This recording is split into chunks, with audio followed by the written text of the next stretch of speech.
Chers amis de la chaîne L'Abeille Noire, je suis tellement heureux de vous retrouver après ces nombreuses semaines d'absence.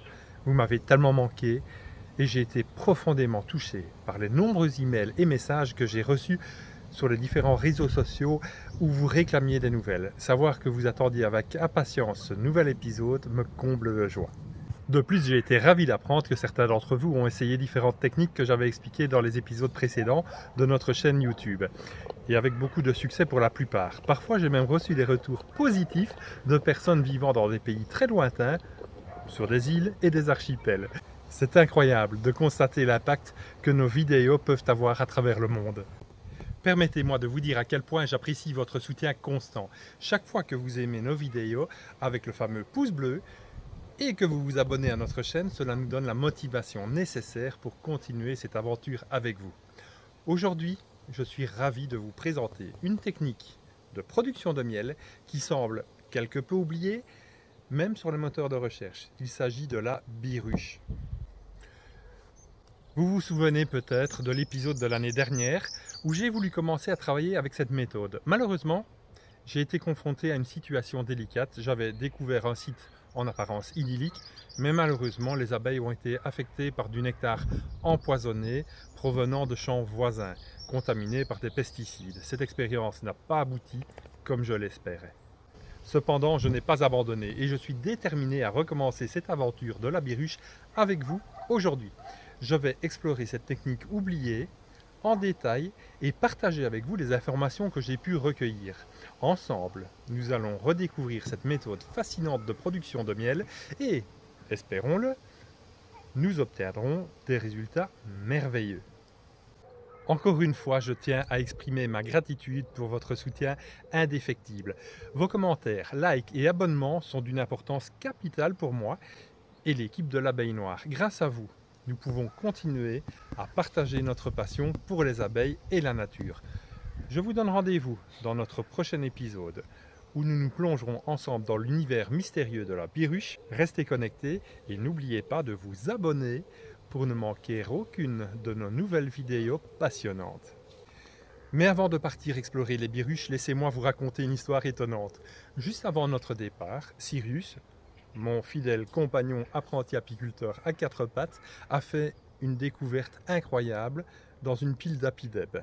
Ces corps de ruchettes conçus pour ranger 12 cadrons apidea, j'avais un peu oublié de les ranger à l'automne. Cette légère fainéantise s'est avérée être une chance inattendue pour l'environnement. Une fois de plus, nos petites erreurs peuvent avoir des conséquences positives inimaginables. Qu'est-ce que tu regardes là, Sirius, hein? En automne, je n'ai pas rangé les apidèbes. Tu as vu quelque chose? Hein? C'est quoi? La nature trouve toujours son chemin et les opportunités sont à prendre. Oh là là! Dans ce cas-ci, ce sont des mésanges charbonnières qui ont fait leur nid. Allez, on les laisse tranquilles. Hop, bouge-toi. Bouge-toi, Sirius. Voilà, gentil. Très observateur, notre Sirius. Allez, viens. Viens, Sirius. Et très doux aussi. Viens ici. Eh bien.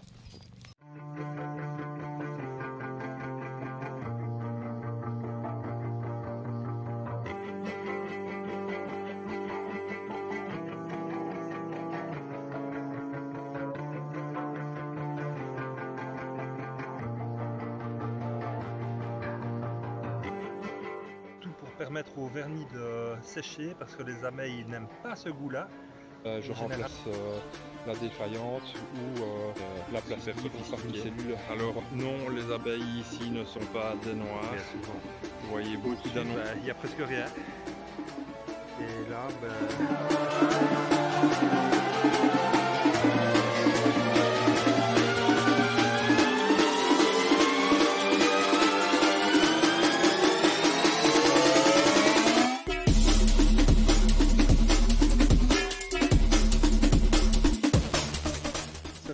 l'abeille noire est agressive, mais en fait je peux vous prouver que non, c'est pas du tout agressif.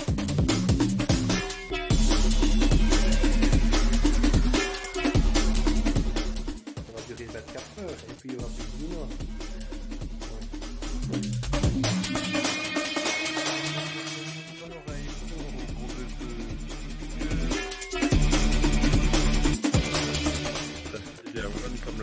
février et il semblerait que la tempête ait ramené du pollen. On les voit notamment dans les crocs. En fait, la semaine passée, le palais n'a pas du tout demander tout tandis que j'ai préparé sur le bas.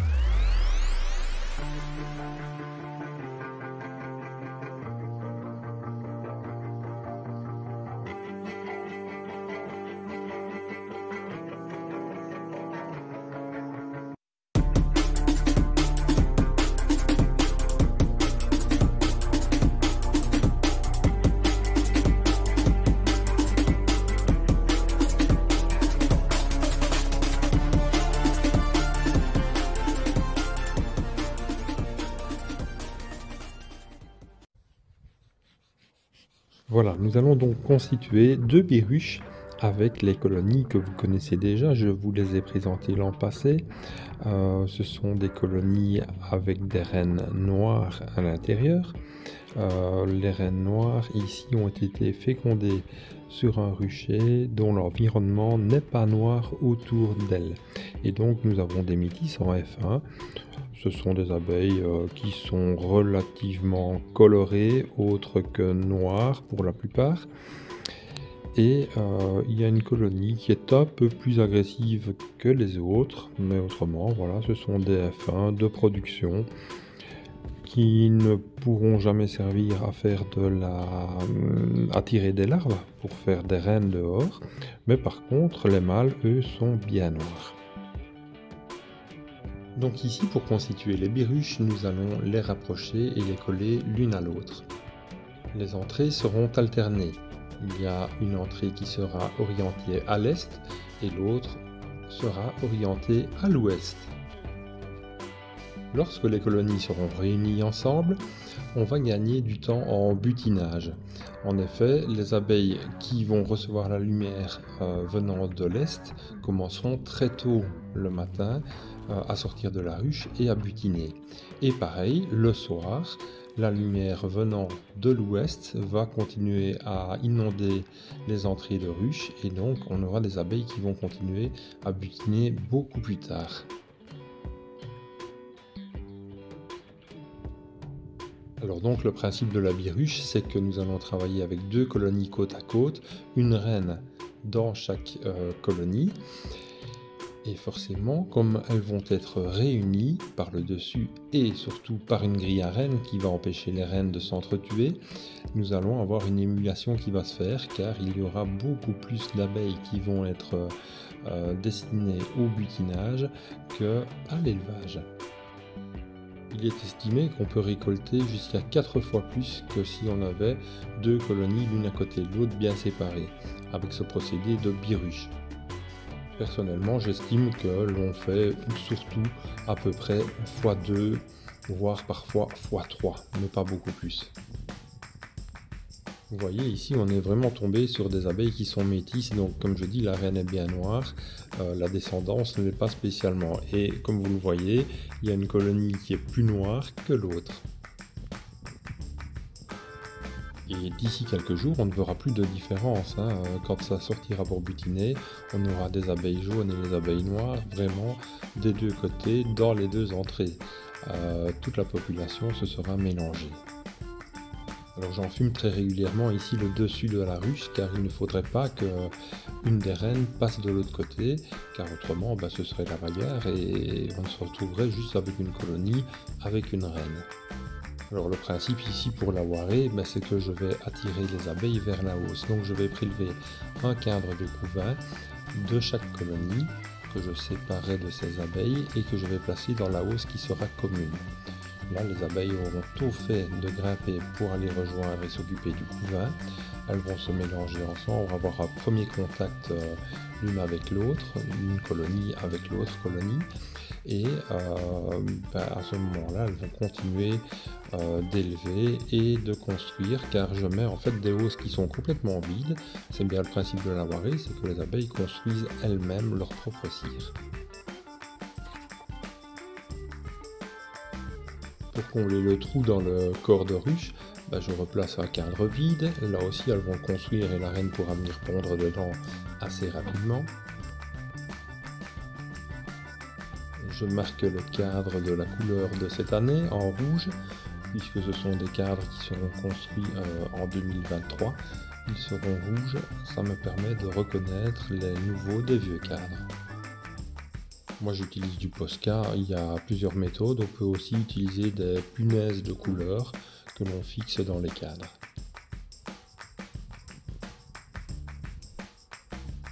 Alors par contre, comme vous le voyez, ce cadre contient uniquement du couvain de mâle, et ça c'est beaucoup moins intéressant pour placer dans la hausse à miel, car tous ces mâles vont naître et vont finir par venir obstruer la grille à reine, car ils ne sauront pas sortir.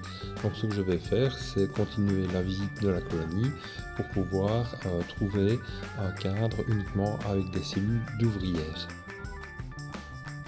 Alors vous me direz, tu vas aller mettre du couvain dans une hausse à miel. Oui, mais sauf que d'ici 21 jours au plus tard, il n'y aura plus du tout de couvain d'ouvrières puisque toutes les abeilles seront nées.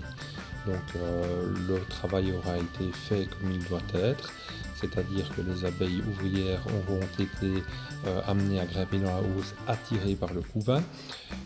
Et puis voilà, tout ce couvain se sera libéré petit à petit, devenant des butineuses à leur tour.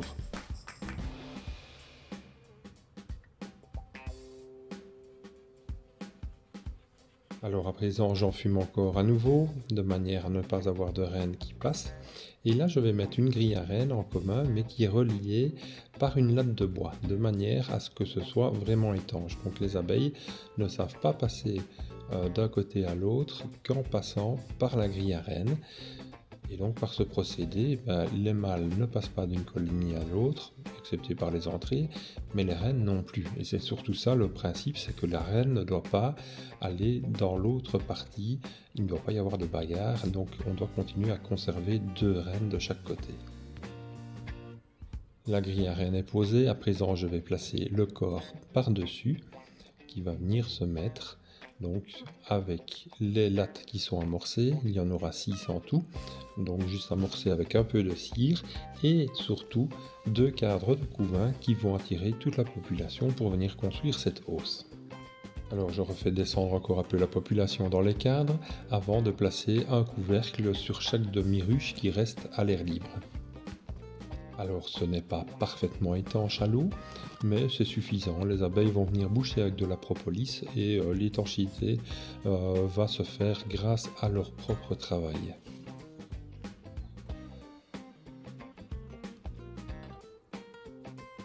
Alors une hausse en Waré, ça contient à peu près 15 kg de miel quand c'est fait. Alors ici c'est une hausse, mais vous verrez que je vais très vite monter et ajouter de nouvelles hausses au fur et à mesure. Alors je mets un parpaing par-dessus pour bien caler le carrelage que j'ai mis et qui sert de ferme ruche, de toit. Et puis par-dessus, je vais pouvoir reposer le nourrisseur ainsi que le toit. Ensuite, je passe à la colonie suivante. Ou plutôt aux colonies suivantes qui vont devenir une biruche. Donc ici, le principe est le même que la première fois. Donc je retire les toits, je retire les nourrisseurs, le plastique, je fais descendre les abeilles avec un peu de fumée.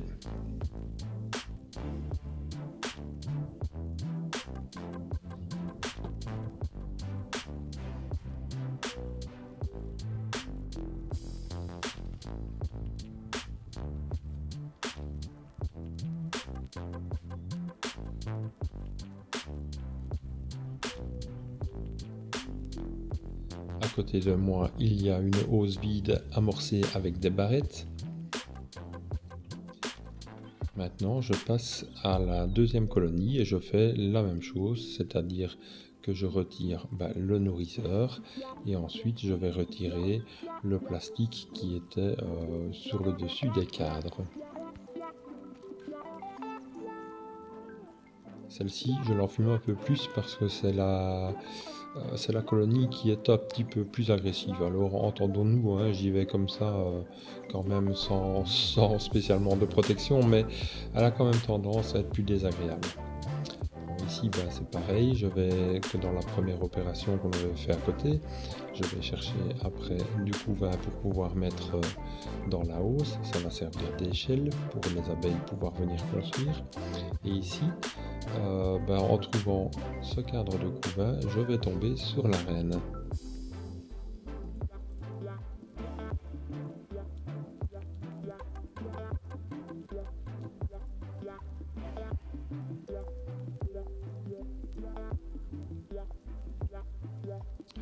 Alors vous vous rappelez l'an passé, ici c'est même pas une abeille noire à la reine. Vous vous rappelez l'an passé j'ai récolté un essaim avec 2 reines et elles étaient marquées en blanc. Ici c'est une de ces reines, donc vraisemblablement une origine qui semblerait être Buckfast. Alors c'est une abeille blanche, donc une abeille qui serait née en 2021. Le principe de la biruche, c'est qu'on remplace les reines en alternance une année et pas l'autre, suivant les colonies. Donc la colonie A, on va remplacer sa reine, la colonie B, on la prolonge. Donc il y a toujours 2 reines d'âge différents. Dans ce cas-ci, écoutez, là je remplacerai la reine blanche, et à côté, je remplacerai l'autre reine qui, elle, a une population relativement agressive. Donc finalement, elles auront toutes les deux une reine jaune cette année. Reine jaune et noire, fécondée à Chimay. Puisque j'ai enlevé la reine, évidemment, vous me direz pourquoi secouer la population. En fait, c'est parce que les abeilles vont grimper à travers la hausse et les 2 colonies vont se rejoindre en grimpant vers ce couvain et faire connaissance sans vraiment avoir de bagarre à ce moment-là, puisqu'elles vont grimper petit à petit et se rencontrer telles quelles. Vraiment par sécurité, on pourrait aussi mettre une feuille de papier sur la grille à reine, mais enfin ça je ne fais pas parce que ça fait beaucoup de petits déchets et je n'ai jamais remarqué de bagarre pour dire entre 2 colonies qu'on réunit de cette manière. Alors ici je fais des ajustements, il faut vraiment être certain que le dessus des colonies soit bien ajusté et soit bien de bord à bord, de manière à mettre la grille à reine d'une manière étanche. Ensuite, je vais chercher après le fameux cadre de couvain qui va me permettre de faire la réunion, donc pour placer dans la hausse, vide, pareil, je vais le secouer de ces abeilles de manière à ce que les abeilles puissent monter par elles-mêmes par après.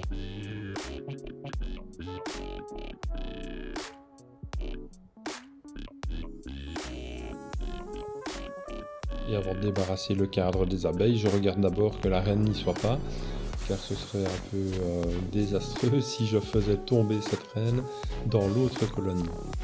Bon, elle se ferait tuer directement, mais du coup je me retrouverais avec une grosse ruche avec seulement une reine.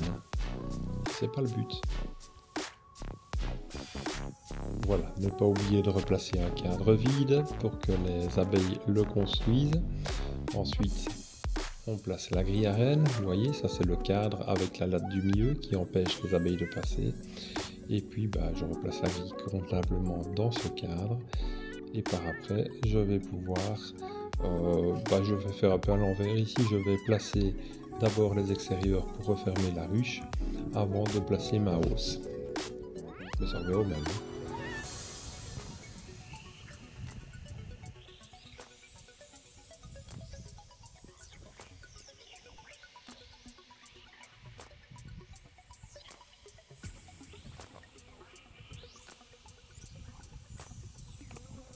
Alors j'admets que c'est un peu barbare, les gros pavés comme ça que j'utilise, les gros carrelages. S'il y en a qui ont d'autres idées pour avoir quelque chose de plus esthétique, qui me le disent, ça me fait plaisir.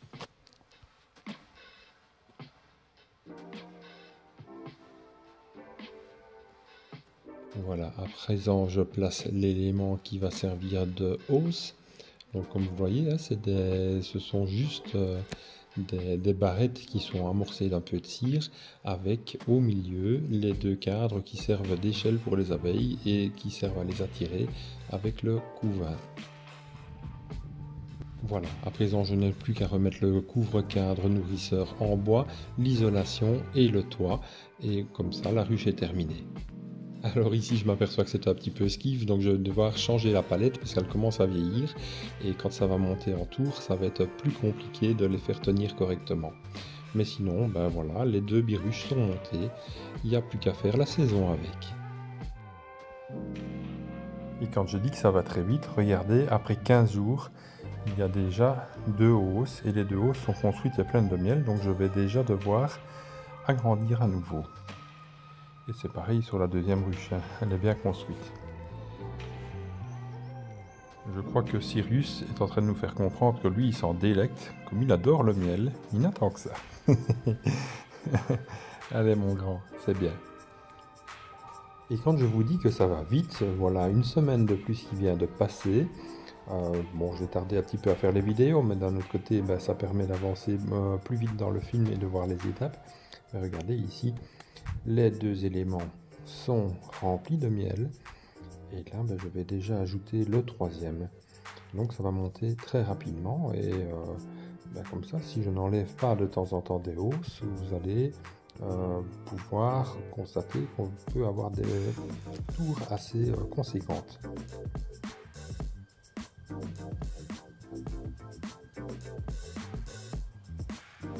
Le poids est déjà important, hein. Ici, bon, il faut considérer qu'un élément complet contient à peu près 15 kg de miel, mais il y a aussi la cire, le bois, les abeilles. Donc ça peut peser vite très lourd. On est facilement sur du 18 kg, enfin les 19 kg à déplacer à chaque fois. Donc à un moment donné, soit j'utilise une échelle ou alors je vais avoir des difficultés pour pouvoir placer les hausses toujours plus haut en remettant des nouvelles sur la grille à rennes.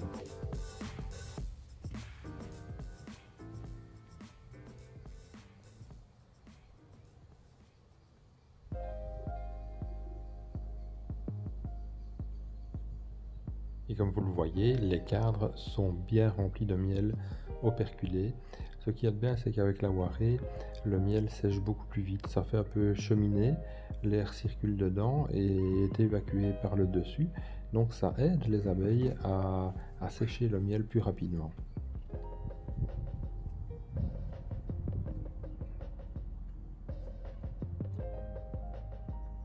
Et donc voici la première biruche qui est à nouveau agrandie. Comme vous le voyez, c'est assez facile, c'est assez rapide et finalement c'est pas une étape vraiment différente des autres colonies quand on doit retirer les hausses pour mettre la nouvelle sur la grille à rennes. C'est le même principe ici.